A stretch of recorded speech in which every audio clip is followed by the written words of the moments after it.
Hey guys, what's going on? So today we got the Boonville, Oneida County Fair Demolition Derby, and so this is the afternoon Demolition Derby. We got a nice overcast day, not a bad temperature either, and we're going to start here with the trucks and what few there are at the moment. I think we did come a little bit early, but it isn't that early. I'm surprised that there isn't more here, but it is what it is. But let's start with this Ford. Looks like a older, well, it is an older box on this one. It looks like it's already been in at least one demolition derby. It's actually a Ford box, but it's already seen one derby. I've seen these trucks do, I've never seen one of these trucks do good because they've always been in this area. You guys can see it's pretty rotten through here. So this is definitely not gonna, I don't think this truck's gonna do too well. I think it's gonna fold right in half, but we'll see. Chevrolet Suburban, they always do halfway decent. You got to watch out for this metal getting into the tires because for some reason these back ends tend to plow down a little bit. So these get into the tires and then you'll have some problems. And those are pretty big rear tires too. Good meaty tires on those. Probably worth some money actually. As well as this truck, there's some pretty meaty tires on them. But yeah, that's a Chevrolet Suburban. And we got another truck here. Let's see, I gotta see where this PT's coming up from. Let's see what the heck he's doing. Okay. We got a Dodge Ram, or just a Ram 1500. It doesn't look too bad as far as rust goes. Not too terrible, it looks like anyway. These have been doing well recently in demolition derbies, so I wouldn't be surprised if this does pretty decent as well. It's a four-door, so that's always nice. And oh yeah, that's right, you wouldn't have the gas tank inside because Boonville doesn't allow that. So yeah, very stock show, guys. Always stock show over here at Boonville. Until the promoters change, I think it's always going to stay that way. Got a Grand Prix right here. Always pretty bone stock over here, guys. Got a car that we normally don't see in demolition derbies anymore. It's pretty surprising. You don't really see them here at all in central New York, not even on the road, and that's a Chevrolet Beretta. At least I believe this to be the Beretta. RDS, yep. Yeah, you don't see many of these anymore, and this one actually is a pretty clean example. It's not too awfully terrible. A little bit of a surface rust on that seat, but that back bumper actually is still in one piece. You got a little bit of rot under there, but got a Honda Civic right next to that, and this one's actually got headers on it. Got a Corolla with header on this one as well.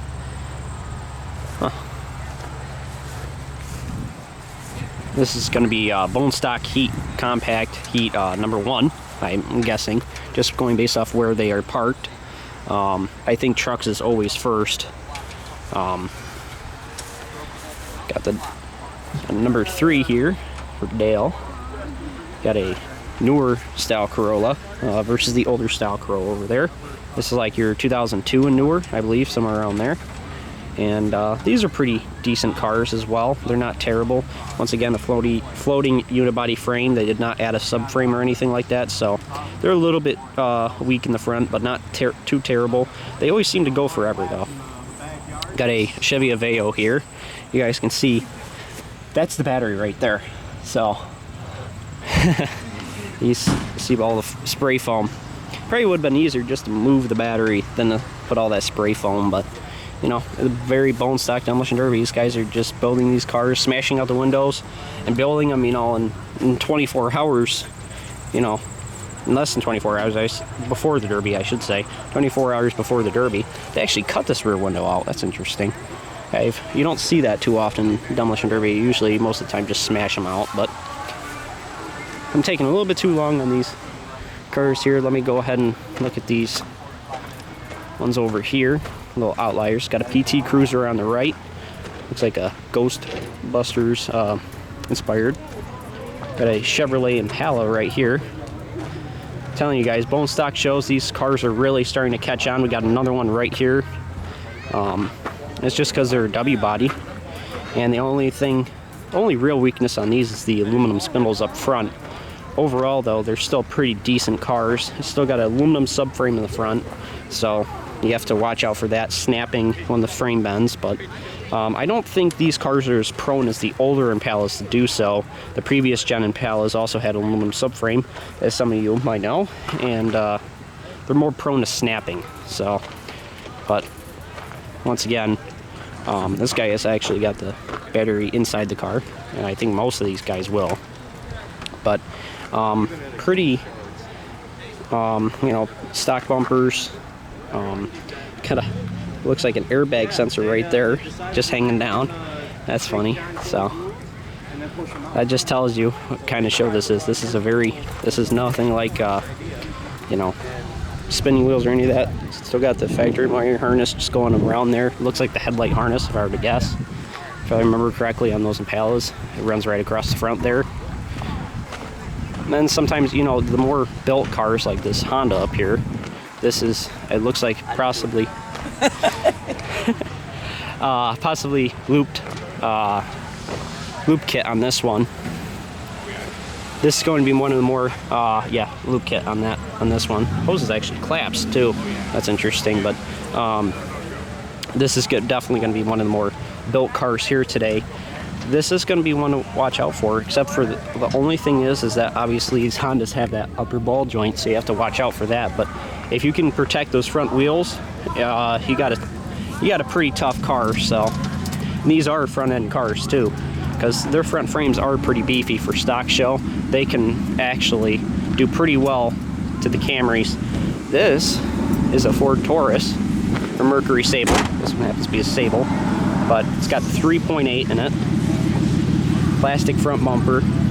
Hopefully those training lines are looped up front, because this is, I believe, your training lines right here going across. So hopefully those have been looped.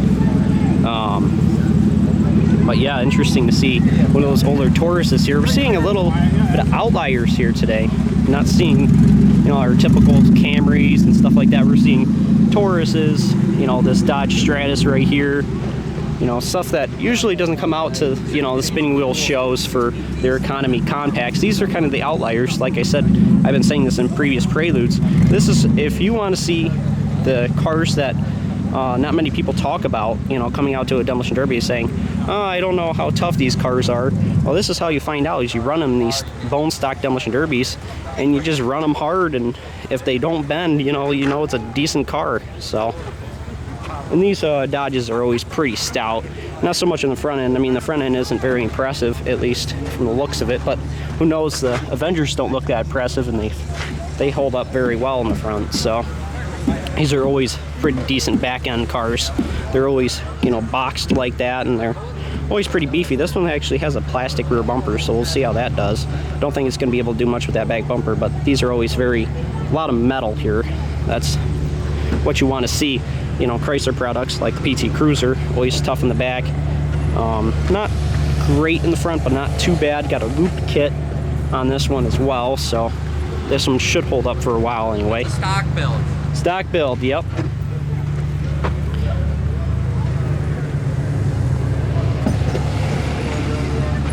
Taurus behind that.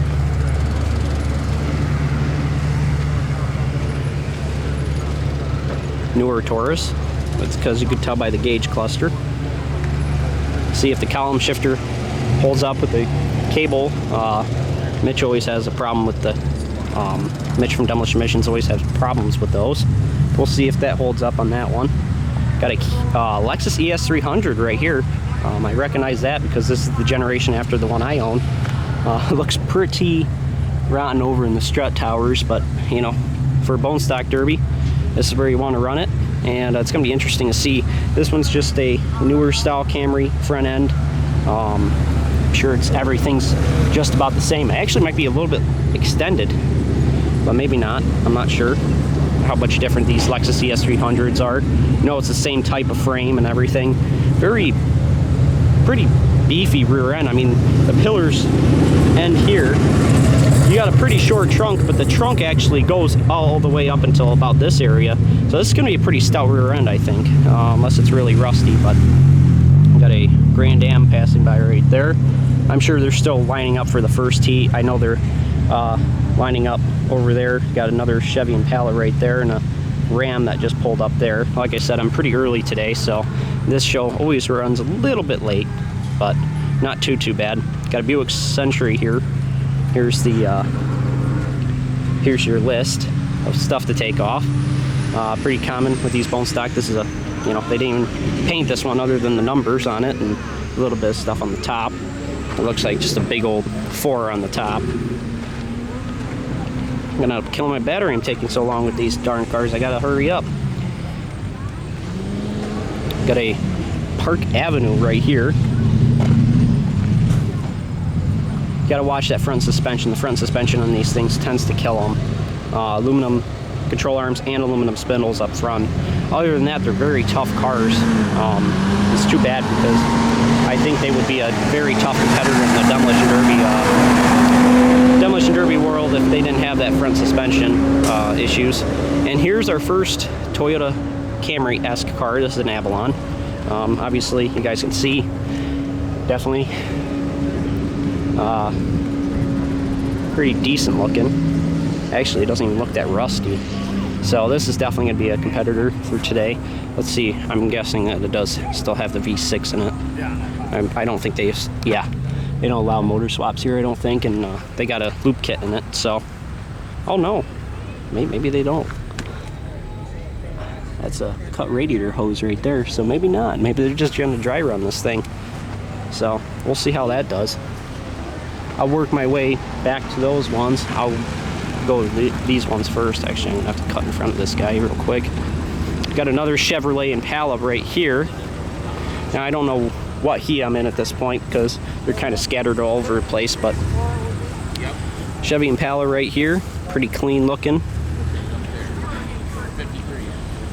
Not too bad, not too shabby.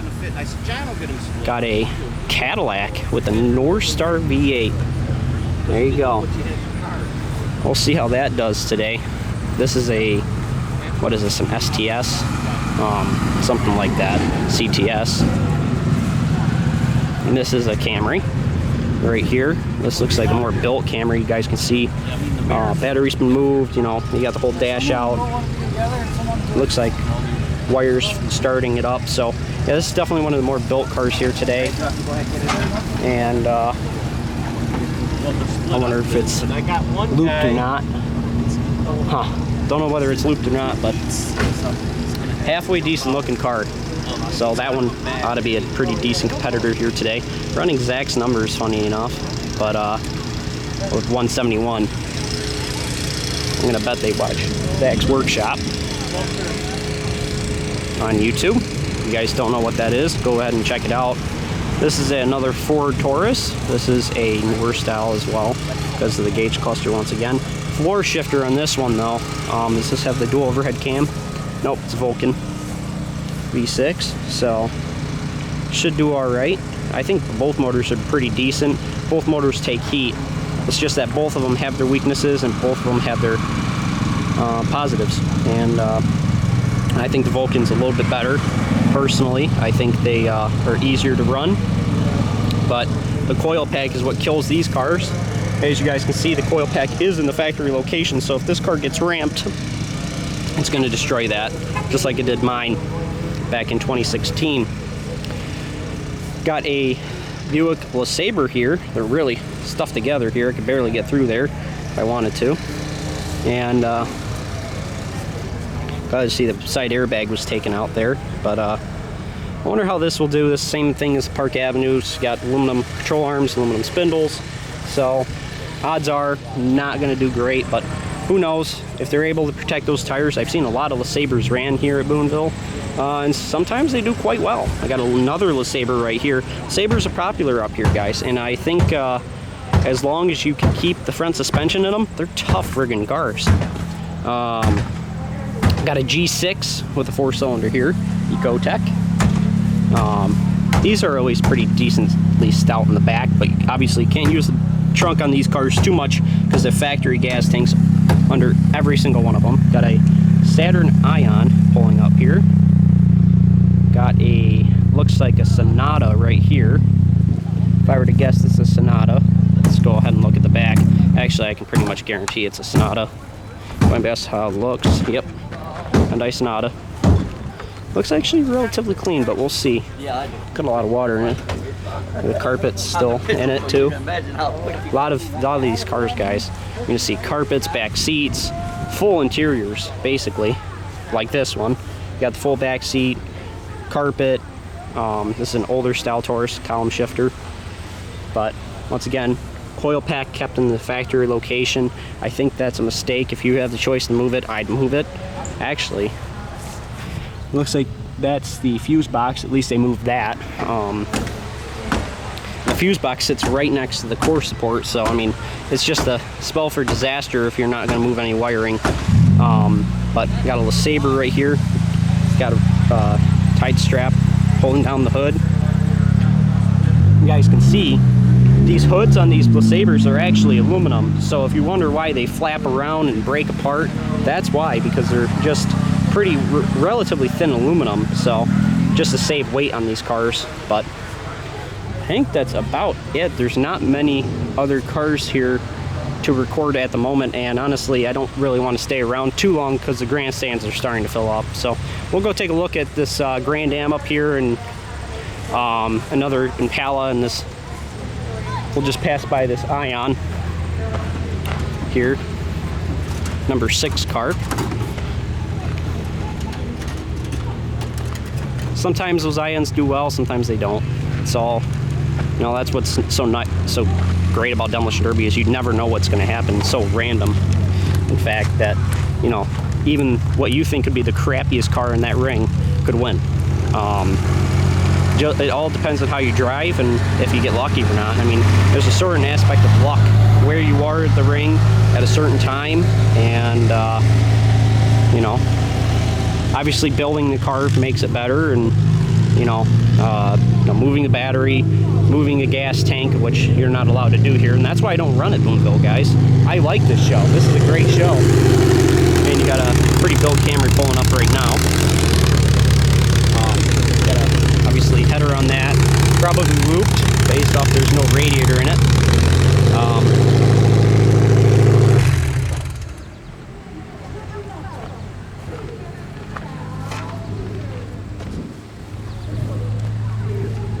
But yeah, that's about it for this Prelude, guys. There's not much else. Last year I walked back there and looked at the cars, but this year I just don't want to do that. I think that's I don't know.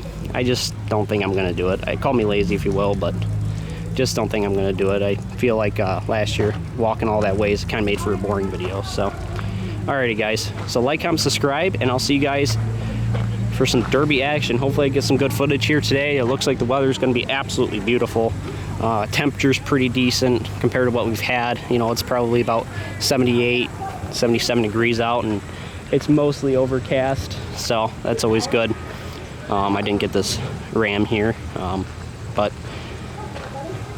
that should be about it for this Prelude. That's looks like a pretty decent afternoon Derby lining up here for today, and there's still cars pulling in for inspections, so we're gonna get a few more cars coming in. So I apologize if I didn't get your car, but it is what it is at this point, because I got to get over to the grandstands to get a seat. So like, comment, subscribe, and I'll see you guys for some Derby action. Stay tuned. Should have some good heats coming up. Boonville usually puts on a good show. Bye-bye, guys.